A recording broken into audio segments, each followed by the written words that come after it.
Le murmure du matin s'élève avec la première lueur blafarde qui caresse les vitres de nos demeures. Souvent, dans l'âme secrète de nos villes endormies ou de nos villages encore nimbés de brume, une mélodie ancestrale se fait entendre. C'est le tintement lent et mesuré des cloches d'une vieille église de France qui perfore le voile du silence avec la persistance tranquille d'un cœur fidèle. Ce son porte en lui le poids de siècles de prières. Il emporte aussi une histoire ineffable. Ce matin de février, qui s'annonce à la fois frais et lumineux, nous convie à une pause. Il nous offre un instant hors du temps qui file sans relâche. Les aiguilles du temps tournent, implacables, souvent à une vitesse qui nous semble désormais vertigineuse. Nous regardons le sillage derrière nous. Les étés sont passés, les automnes ont rougi les feuillages, et les hivers ont couvert les paysages d'une cape de silence immaculé. Pour beaucoup d'entre nous, qui avons franchi le cap des 50 printemps et même bien au-delà, ce rythme du monde paraît s'accélérer encore. Nous sentons le fardeau doux et amer des jours écoulés. Une fatigue nouvelle s'invite parfois sans crier gare. Le corps, cette argile façonnée avec tant d'amour, montre les marques du chemin parcouru. Et puis, il y a ce sentiment particulier. Les enfants, jadis blottis contre nous, ont pris leur envol. Les petits-enfants grandissent. Nos bras semblent parfois vides. Un certain isolement, une discrète mélancolie, peut se loger dans les replis de notre être. Nous nous souvenons alors des tables de fête emplies de rires d'antan. Nous songeons au Noël enchanté et aux Pâques joyeuses. Leurs souvenirs flottent, éthérés, à la lisière de notre mémoire. Ce doux parfum d'autrefois imprègne nos âmes. C'est le prix de la longue traversée. C'est aussi la sagesse qui s'épanouit avec le crépuscule. En ce 14e jour de février de l'année 2026, un calendrier mondain nous rappellerait sans doute d'autres émotions. Mais pour nous, chers frères et sœurs dans la foi, un appel plus ancien résonne. Le calendrier liturgique nous propose une autre contemplation. Aujourd'hui, l'Église honore les saints Cyril et Méthode. Ils sont les patrons et les phares de toute l'Europe. Leur vie est un legs inestimable. Elle est un vibrant témoignage. C'est aussi un ancrage solide. C'est cette dimension de notre histoire spirituelle et de l'âme de l'Europe que nous allons explorer. Permettez-moi de vous guider. Je vous invite dans ce temps béni du recueillement. Mettons de côté le brouhaha du monde extérieur. Laissez le fracas des nouvelles et les soucis quotidiens à la porte de ce sanctuaire intérieur. Nous ne cherchons pas ici des solutions triviales. Nous ne désirons pas des conseils hâtifs. Nous aspirons à la profondeur. Nous voulons la rencontre. Nous cherchons la présence. C'est une nourriture de l'âme dont nous avons un besoin vital. La parole de Dieu est cette source inépuisable. Elle est la lumière dans l'obscurité. Elle est un baume pour le cœur blessé. Accueillons-la donc avec un esprit ouvert et un cœur attentif. C'est une eau vive pour l'âme assoiffée. Elle est un réconfort inégalé. Dans cette solitude propice à l'écoute, nous allons nous pencher sur un récit sacré. C'est un fragment du chapitre 8 de l'Évangile selon saint Marc, versets 1 à 10. Il y est question d'une foule. Il y est question d'une faim. Il y est question d'une bonté infinie. Cette histoire est pour nous, aujourd'hui, un miroir. Elle reflète nos propres détresses silencieuses. Elle éclaire nos espérances les plus profondes. Elle murmure la tendresse insondable de Dieu. Cette méditation sera comme un long soupir. Ce sera une prière chuchotée. Elle ira droit au cœur de ce qui nous meut et de ce qui nous inquiète. Que notre cœur soit prêt à s'ouvrir. Que notre esprit se fasse humble. Que notre âme soit avide de vérité. Il était une fois, sur des terres lointaines, mais dont les échos nous parviennent à travers les âges, une scène se déroula. Imaginez le désert de Galilée. Le soleil d'Orient martelait impitoyablement cette terre poussiéreuse. C'était une immensité rousse, parsemée de rochers âpres et d'herbes chétives, balayée par des vents secs qui portaient le sable fin à l'horizon. Dans ce paysage, brut et grandiose, s'était amassée une foule considérable. Ils venaient de toutes parts. Des vieillards au visage buriné par les intempéries du temps et du travail. Des mères portant leurs enfants. De jeunes hommes, les pieds fatigués, les yeux emplis de questionnements. Ils s'étaient attachés au pas d'un homme dont la voix emplissait leur cœur. Sa sagesse nourrissait leurs âmes. C'était Jésus, le Christ. Il est aisé, à des siècles de distance, d'oublier la rudesse de la vie à cette époque. Les maisons étaient souvent des cabanes. Les routes n'étaient que des sentiers. Le vent et la faim étaient des compagnons fidèles pour nombre d'existences. La pauvreté était une réalité âpre, constante. Les hommes et les femmes vivaient au rythme des saisons. Ils vivaient aussi au rythme des moissons capricieuses. Ils n'avaient ni confort ni superflu. Leurs repas étaient simples. Ils étaient souvent incertains. Un grand nombre d'entre eux travaillaient sous le joug d'une domination étrangère. Leur vie quotidienne était faite de privations, d'injustices et d'un labeur acharné. Voilà donc cette foule. 3 jours. 3 longs jours passés en compagnie de celui qui parlait des choses du royaume. 3 jours où la parole avait abreuvé leur cœur. Leurs estomacs, cependant, se vidaient. Les ventres gargouillaient. Les têtes tournaient sous l'effet de la chaleur et de l'inanition.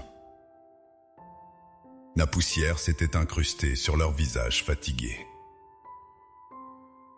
Leur robe simple était alourdie par la marche. Un sentiment d'épuisement profond s'insinuait en chacun.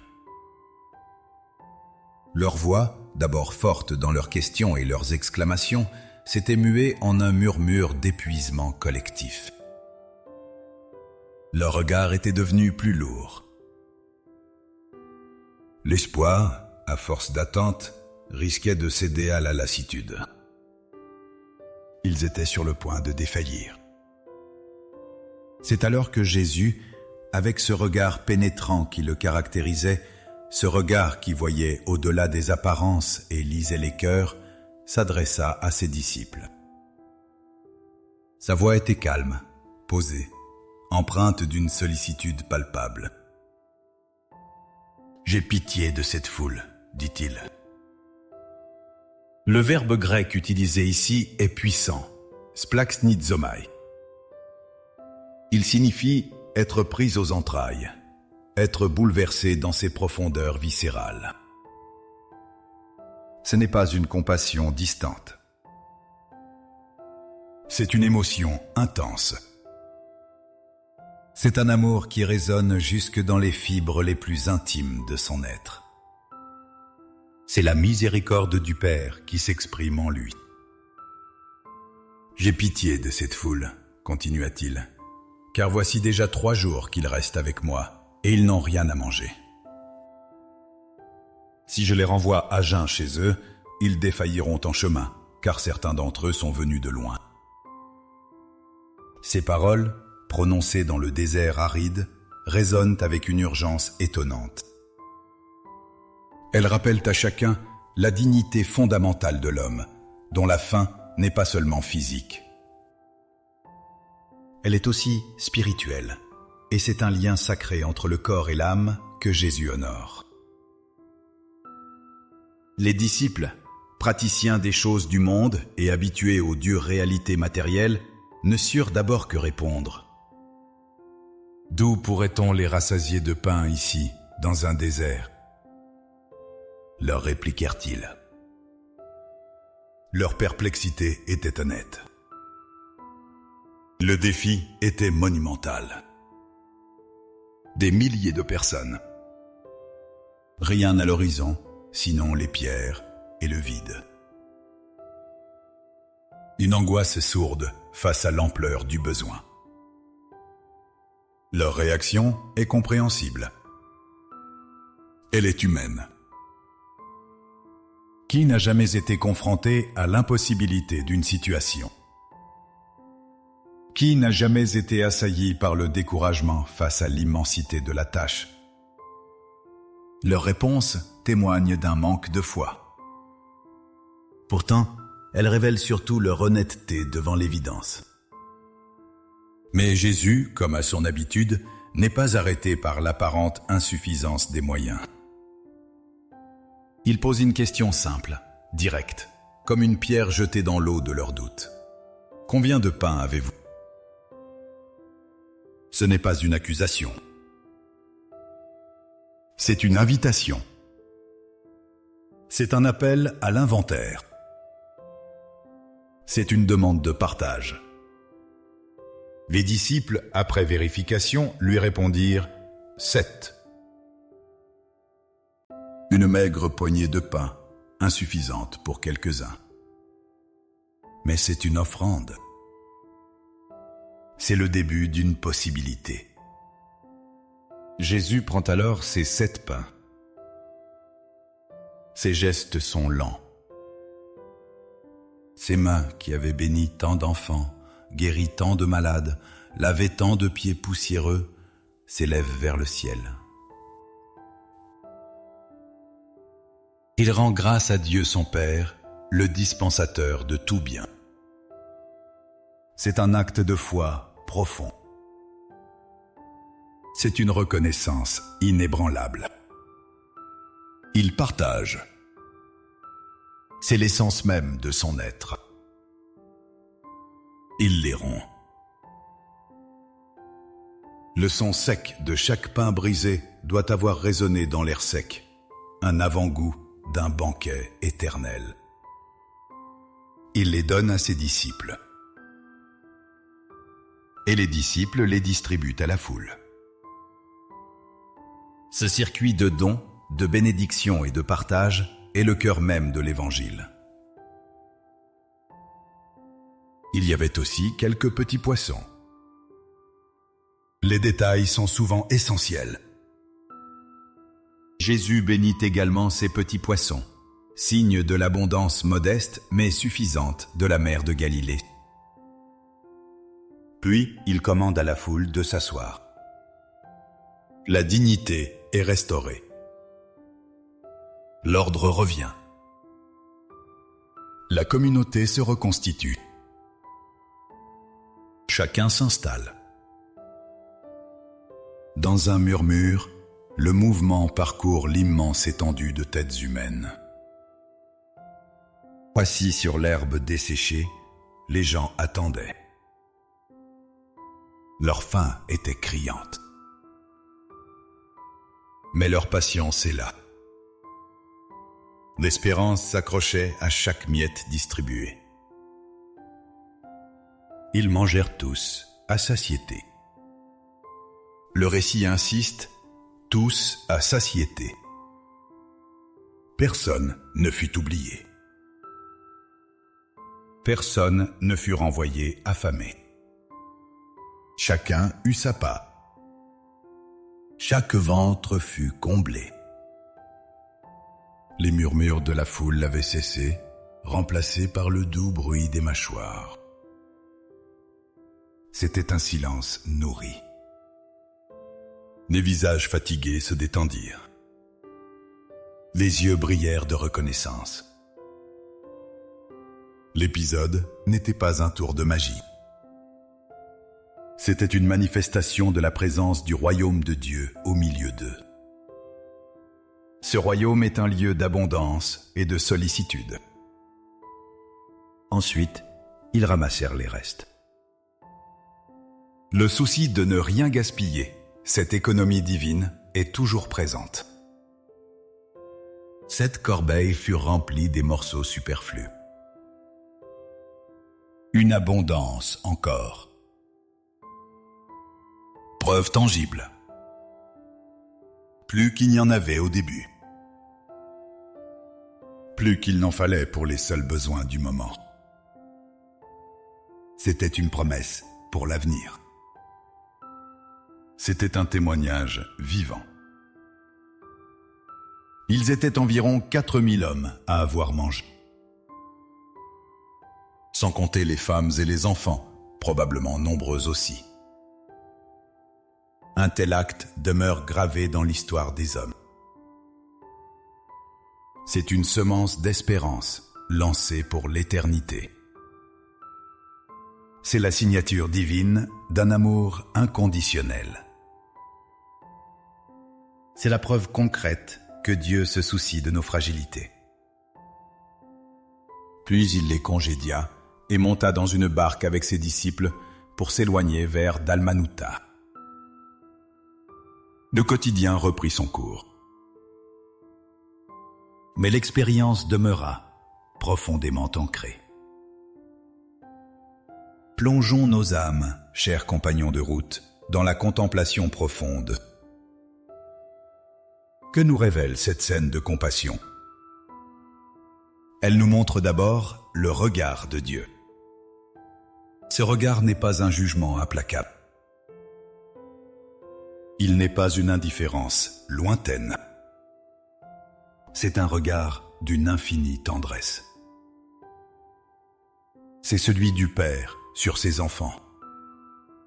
Ce regard voit la multitude non comme une masse anonyme.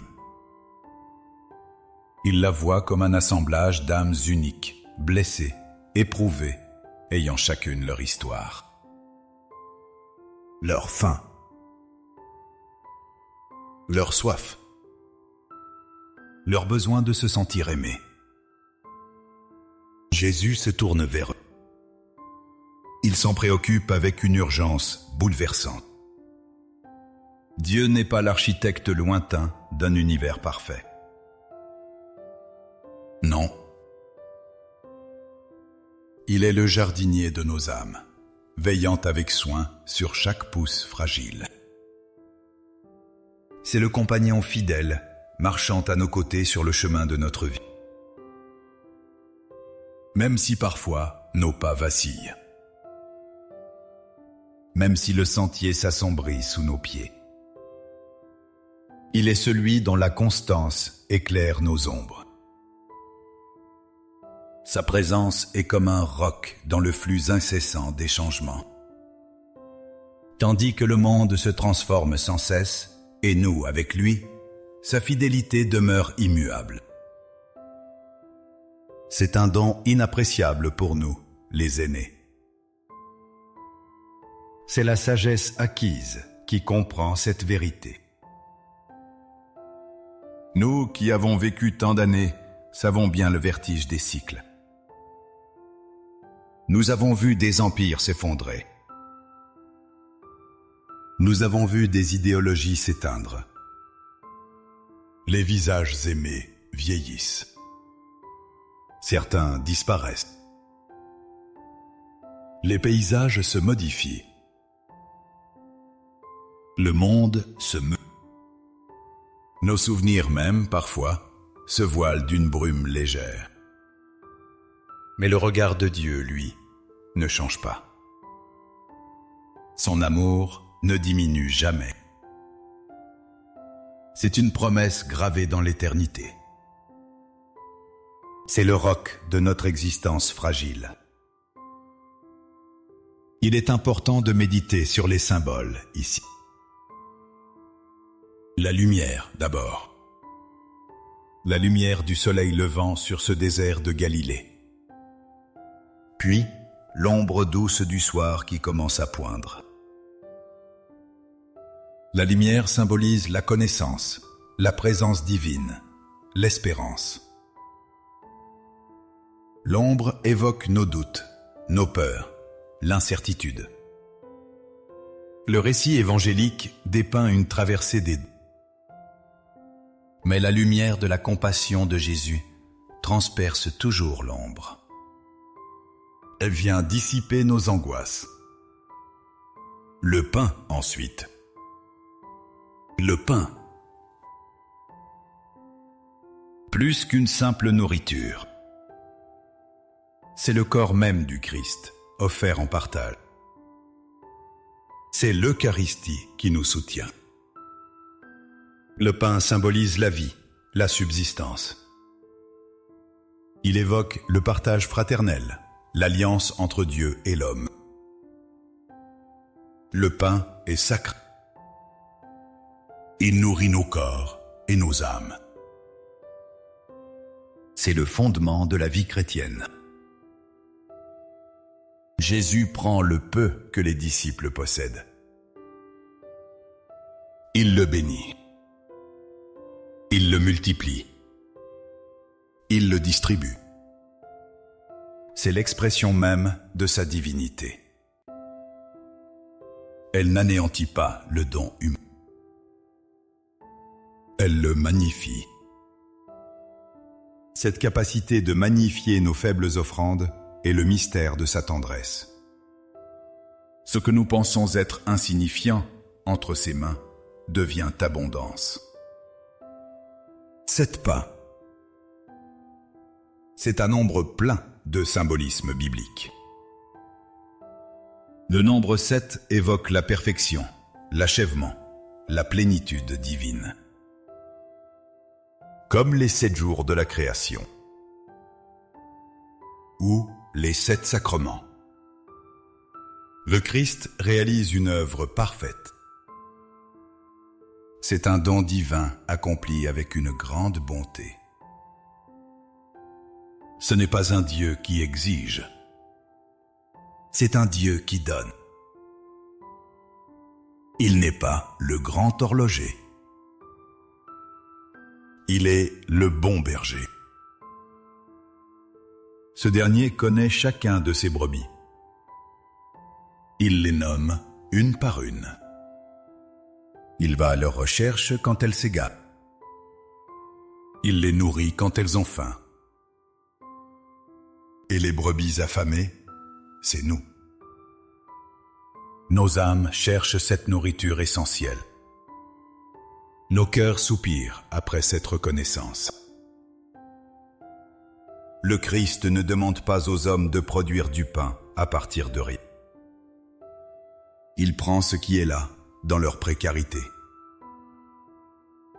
C'est l'essence même de l'incarnation. Dieu vient à nous tels que nous sommes, avec nos manques et nos pauvretés. C'est une grâce inouïe. Il ne nous reproche pas nos limites.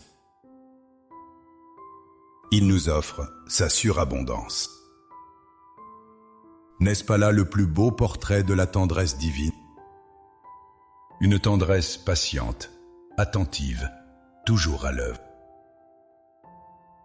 Elle œuvre dans le secret de nos existences. Elle se révèle dans la grandeur de sa miséricorde. Elle se manifeste par une providence inébranlable.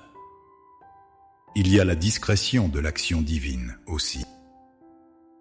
Il n'y a pas de grands éclairs. Il n'y a pas de tonnerre. C'est une action silencieuse, une bénédiction chuchotée. C'est dans le don quotidien, dans le partage humble. C'est là que réside la vraie grandeur. Dieu se manifeste souvent dans la simplicité des choses. Non pas dans l'ostentatoire. Il se révèle dans la beauté modeste d'une parole échangée. Dans la patience d'un regard. Dans la force invisible de l'amour. Son pouvoir ne réside pas dans la domination. Il se trouve dans le service. Sa gloire s'épanouit dans le don de soi. Sa tendresse résonne en chacune de nos faiblesses. Permettez-nous, en cette quiétude, de sonder plus profondément les abîmes et les lumières de la condition humaine. Cette foule épuisée du désert, ce n'est pas un ensemble abstrait de personnes. C'est chacun de nous, dans la complexité de nos cheminements. Dans l'Évangile, les personnages sont des archétypes de nos propres états d'âme. Leur fatigue est notre fatigue. Leurs espoirs, nos espoirs.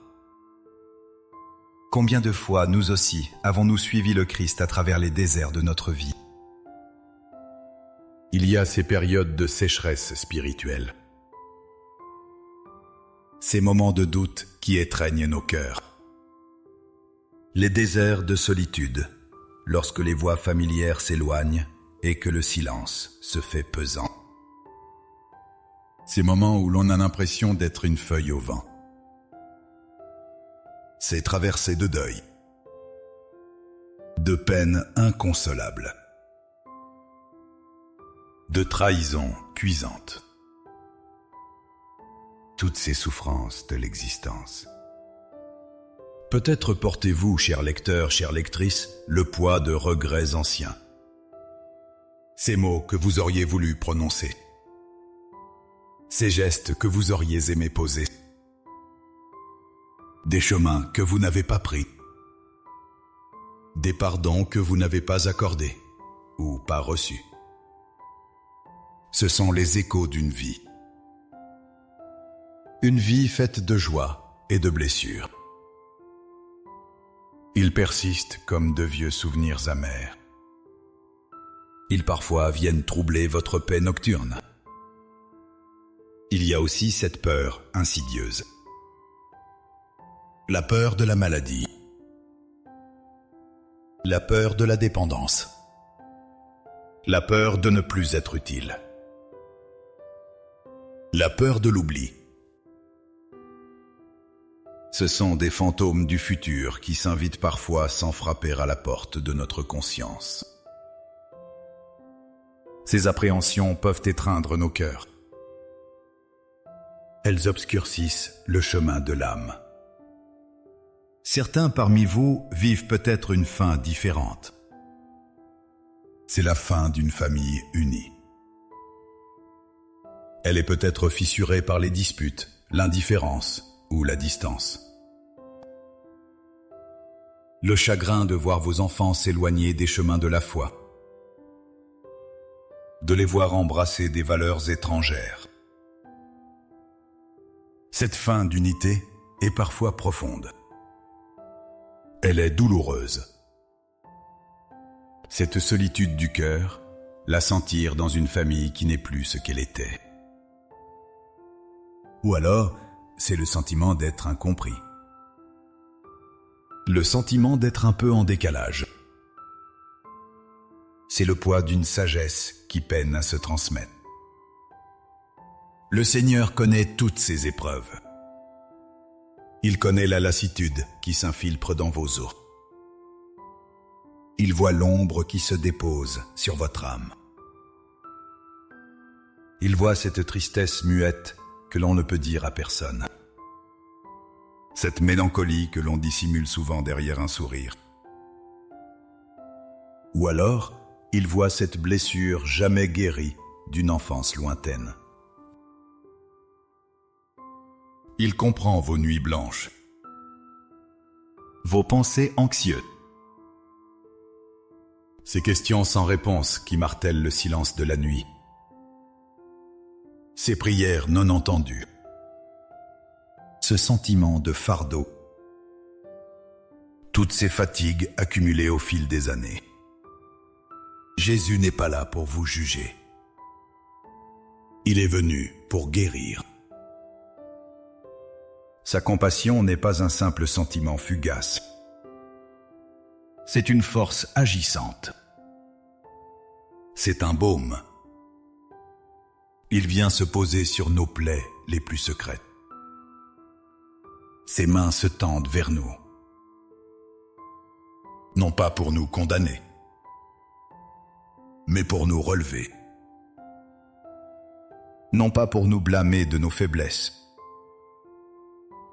mais pour nous accueillir. Il nous serre tendrement dans son étreinte infinie. Il connaît la fragilité humaine. Il la porte en lui. Il est pleinement homme. Il est pleinement Dieu. Il a été tenté comme nous. Il a connu la solitude. Il a ressenti la trahison. Il vous dit par-delà les siècles, « Je sais ce que vous endurez. » Il sait cette fatigue. Il voit le découragement. Les échecs répétés vous ont peut-être fait douter de votre propre valeur. Le vieillissement est parfois cruel. Il est une mise à nu de nos forces et de nos vanités. Ce corps qui lâche prise. Ce désir de s'accrocher à la vie. Il nous montre la réalité de notre faiblesse. C'est un dépouillement douloureux, mais nécessaire. C'est un appel à l'essentiel. À la rencontre avec celui qui a fait l'épreuve du dépouillement total. Il connaît ce vide. Il connaît cette épreuve.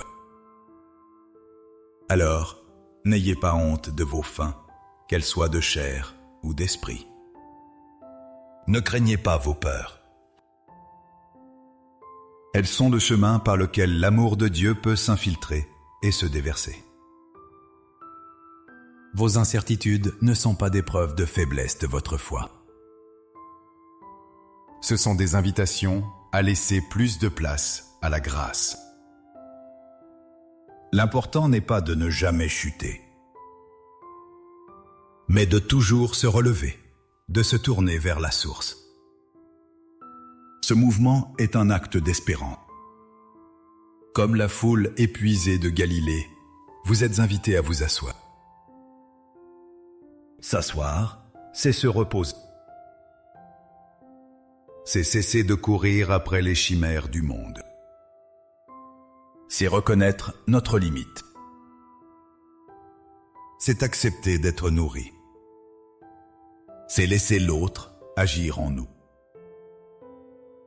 Dans ce repos, Dieu nous parle. Il se révèle. Il restaure. Il vient combler nos manques avec une profusion inouïe. Il veut nous apaiser dans cette quête perpétuelle. Ce geste d'abandon confiant est parfois difficile. C'est une grâce essentielle que nous devons rechercher sans cesse. Il ne vous demande pas des exploits. Il désire simplement que vous vous laissiez aimer. Chaque miette de pain partagée par les disciples sur ordre de Jésus, c'est une parcelle d'amour distribuée. C'est une consolation reçue. C'est un rayon d'espoir qui dissipe les ombres de nos anxiétés. Il y a suffisamment pour chacun. Les 7 corbeilles de reste, c'est l'abondance. C'est la promesse d'une grâce qui déborde. La providence divine ne manque jamais à ceux qui lui font confiance. Elle n'abandonne personne sur le chemin. Cette certitude doit nourrir votre cœur et votre esprit. Elle doit apaiser vos inquiétudes profondes. Peut-être avez-vous des petits poissons aussi. De maigres talents. Des jours sans éclat. Des prières monotones. Des intentions malhabiles. Offrez-les. Déposez-les aux pieds du Seigneur. Ne les estimez pas comme rien. Entre ses mains, tout prend sens. Tout acquiert une valeur inestimable. C'est le miracle permanent de sa grâce. N'oublions jamais cela. Votre simple présence, votre sourire, une parole juste, un regard compréhensif, tout cela est nourriture pour un autre. Tout cela est l'expression de sa providence. Soyez assurés de ceci, le Seigneur n'oublie jamais ses enfants. Surtout ceux qui ont cheminé longuement et fidèlement avec lui. Ceux qui ont enduré le soleil et le froid. Ceux qui portent les cicatrices du combat spirituel. La providence divine est le fil d'or invisible. Ce fil traverse la trame de toute existence humaine. Ce fil d'or, il se révèle parfois. Et ce, avec une clarté bouleversante. Aujourd'hui, alors que l'Église honore les saints Cyril et Méthode, une vérité fondamentale éclaire notre méditation. Elle est particulièrement pertinente pour nous. Le thème choisi pour cette journée, Diengsang Duktin, Traulai Nonduk, résonne avec une puissance toute particulière. Ces 2 frères du IXe siècle sont plus que des figures lointaines de l'histoire. Ils sont des témoins lumineux de la transmission de la foi. C'est le cœur battant de leur mission. Ils incarnent cette volonté de rendre Dieu accessible à tous. Cyril et Méthode n'étaient pas des bâtisseurs d'empires matériels. Ils étaient des bâtisseurs de ponts. Ces ponts sont entre cultures et entre les cœurs des hommes et Dieu. Ils étaient originaires de Thessalonique. Ils parlèrent les langues du Christ avec une audace nouvelle. Ils voyagèrent loin de leur terre natale. C'était un acte de grande humilité. C'était aussi un acte d'une profonde compassion. Leur mission ? Apporter la bonne nouvelle au peuple slave. Ils ne se contentèrent pas de réciter des prières en grec. Ou bien en latin. Non. Ils accomplirent un acte révolutionnaire. Imaginez l'effort et la foi. Cyril, philosophe et linguiste brillant, inventa un alphabet. Il s'agissait de l'alphabet glagolitique. C'est la première forme écrite des langues slaves. Ce n'est pas un simple code linguistique. C'était un acte de créativité inspiré. Ce n'était pas un caprice savant. C'était un impératif apostolique. Traduire les Écritures. Transcrire la liturgie. Offrir la parole de Dieu. Cela se faisait dans la langue même du peuple. C'était rendre la foi incarnée, vivante, respirante dans les sonorités de chaque patrie. C'était donner une voix sacrée à des millions d'âmes. Méthode, quant à lui, évêque et organisateur hors pair, poursuivit cette œuvre colossale. Il endura la persécution. Il dut faire face aux résistances. Mais il s'obstina avec une ténacité sainte. Il s'agissait de l'obstination de l'amour. Leur œuvre conjointe transforma toute une civilisation.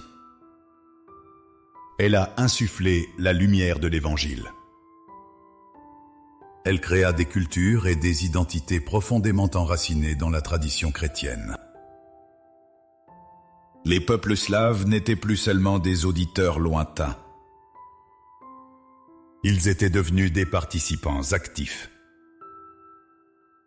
Ils étaient des célébrants joyeux des mystères divins. Ils étaient en mesure d'exprimer leur foi avec leurs propres mots, depuis leur cœur.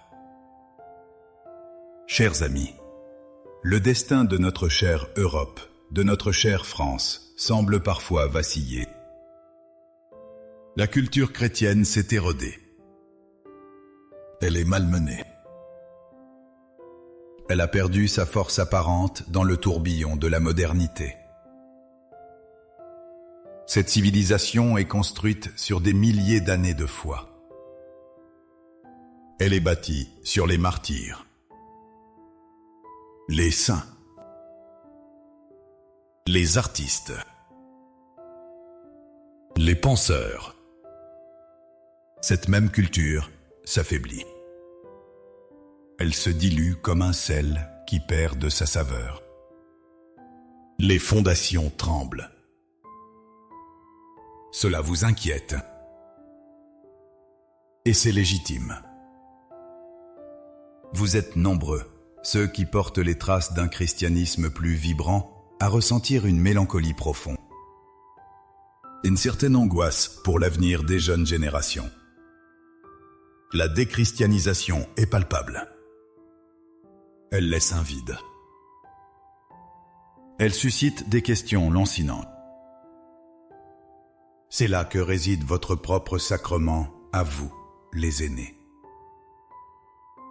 C'est votre propre mission, de Cyril et Méthode. Vous, les grands-parents. Vous, les porteurs de la mémoire. Votre rôle est désormais d'être des missionnaires au sein du foyer. Ce n'est pas une mince affaire. C'est un rôle capital. Il n'y a plus de grands voyages. Pas de jungle à traverser. Ou de langues étrangères à inventer. Mais un pont à construire. Un pont des cœurs et de l'âme. Vous êtes appelés à inventer la manière de raconter Dieu. Ceci se fait à vos petits-enfants et aussi à toute la génération montante. Comment cela peut-il se concrétiser? Ce n'est pas nécessairement par de grands sermons théologiques. Cela se fera davantage par le témoignage d'une vie. Le partage d'une sagesse. Ce sera une anecdote racontée au coin du feu. Une prière chuchotée au chevet d'un enfant. Ce sera une lecture de l'Évangile commentée simplement. Ou alors, l'émerveillement devant la création de Dieu.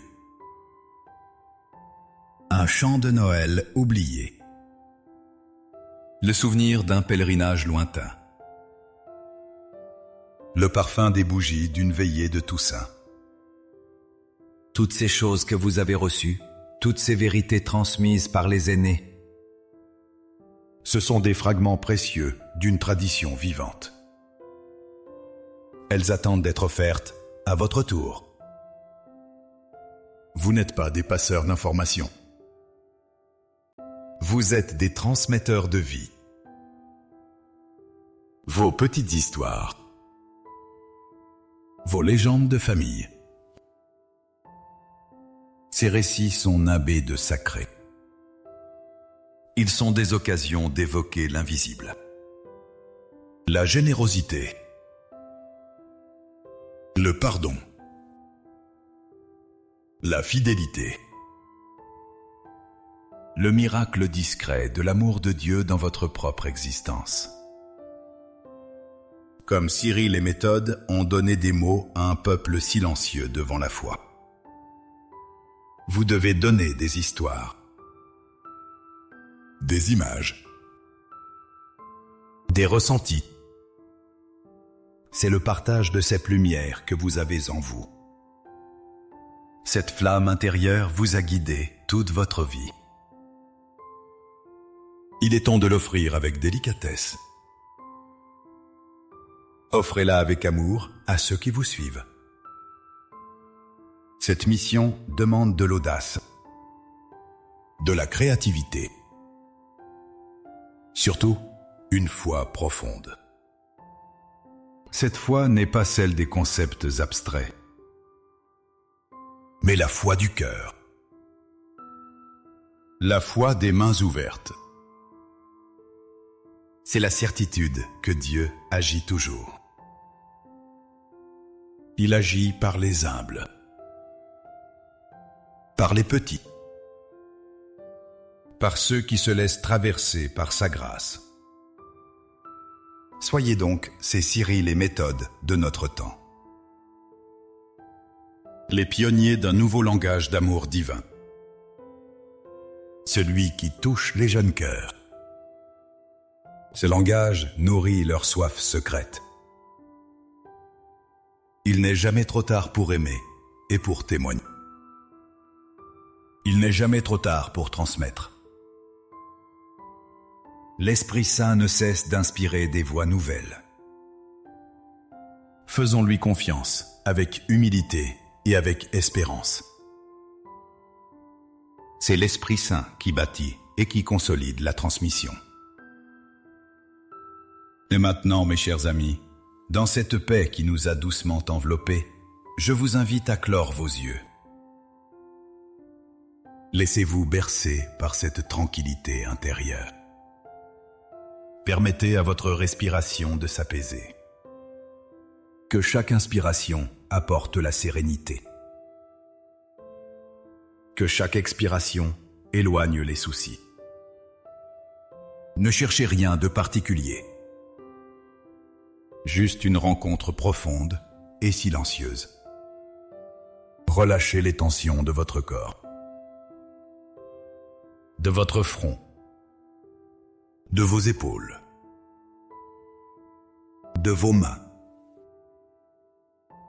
Sentez le poids des jours s'évanouir lentement, comme la brume se lève au petit matin. Laissez cette lumière intérieure éclairez les recoins de votre âme. Offrez vos craintes, vos doutes, vos fatigues au Seigneur. Il les prend toutes. Il les reçoit.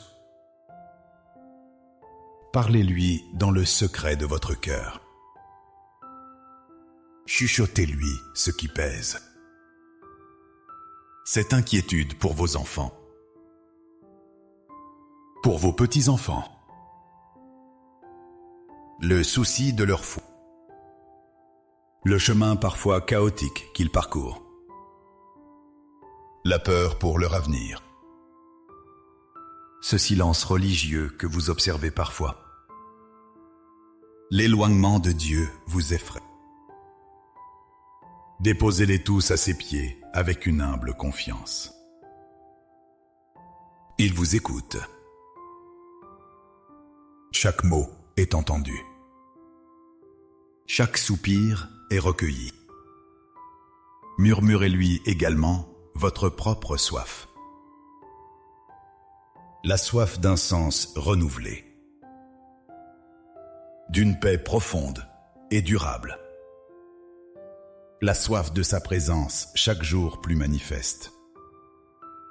La fin de son amour qui transcende toute chose. Demandez-lui la grâce de porter cette torche de la foi avec une douceur infinie. D'être pour les vôtres des témoins discrets et lumineux. D'être ce sel qui donne saveur. D'être cette lumière qui indique la voie. Priez pour la force de l'esprit. Il saura inspirer vos gestes et vos paroles. Pensez à ce moment dans le désert. Jésus se tourne vers vous. Il voit votre faim, votre épuisement. Il dit, « J'ai pitié de cette foule. » Il a pitié de vous, de vos blessures cachées, de vos attentes silencieuses. Sentez la chaleur de son regard emplir votre cœur. Laissez sa miséricorde vous envelopper. Il n'a jamais laissé personne partir affamé, ni matériellement, ni spirituellement. Vous ne serez pas renvoyés les mains vides. Sa promesse est inébranlable. Sa tendresse est sans limite. Il vous connaît. Il vous aime d'un amour infini et inconditionnel. Recevez la bénédiction de ce pain rompu pour vous, de cette vie donnée pour vous, de cette nourriture abondante. Chaque parcelle est un signe de son amour. C'est une grâce inattendue. Chaque repas, chaque conversation, chaque instant de repos est un don. Vous avez toujours été et serez toujours au cœur de sa sollicitude paternelle. Le fardeau qui pesait s'allège. Votre cœur se fait plus léger. Un sentiment de gratitude et de confiance inonde votre être. Vous n'êtes pas seul. Vous n'avez jamais été seul. Et vous ne le serez jamais. En cet instant de grâce, élevons ensemble, mais dans le silence de notre âme, la prière que le Seigneur lui-même nous a enseignée. Elle rassemble toutes nos peines, nos joies et nos espérances. Chaque mot porte en lui une profondeur infinie. Chaque mot nous relie à des millions d'âmes. Il nous lie aussi à l'amour éternel du Père. Notre Père, qui es aux cieux, que ton nom soit sanctifié, que ton règne vienne, que ta volonté soit faite, sur la terre comme au ciel. Donne-nous aujourd'hui notre pain de ce jour. Pardonne-nous nos offenses, comme nous pardonnons aussi à ceux qui nous ont offensés. Et ne nous soumets pas à la tentation, mais délivre-nous du mal. Ainsi soit-il. Maintenant, nous vous confions à la Vierge Marie, la Mère de Dieu. Elle est aussi notre mère à tous. Elle connaît les joies et les peines d'une mère, d'une grand-mère aimante. Elle intercède pour nous. Elle nous accompagne de sa douce protection. Je vous salue Marie, pleine de grâce. Le Seigneur est avec vous. Vous êtes bénie entre toutes les femmes. Et Jésus, le fruit de vos entrailles, est béni. Sainte Marie, Mère de Dieu, priez pour nous, pauvres pécheurs, maintenant et à l'heure de notre mort. Amen. Chers frères et sœurs en Christ, sortez de ce moment de silence avec un cœur renouvelé. Ne gardez pas cette grâce pour vous seul. Vivez-la pleinement. Témoignez-en par l'humble don de vous-même. La paix du Christ soit toujours avec vous. Elle vous porte dans tous les déserts que vous traversez. Que cette paix se propage en ondes douces, invisibles. Qu'elle apaise votre famille. Qu'elle irradie votre foyer. Que sa lumière vous guide, ainsi que tous ceux que vous aimez. Et que vous continuez à aimer. Et que vous leur passiez l'amour. Celui qui vous a nourri durant tant de printemps. Allez en paix, et que la grâce de Dieu demeure à jamais en vous, source de vie éternelle. Amen.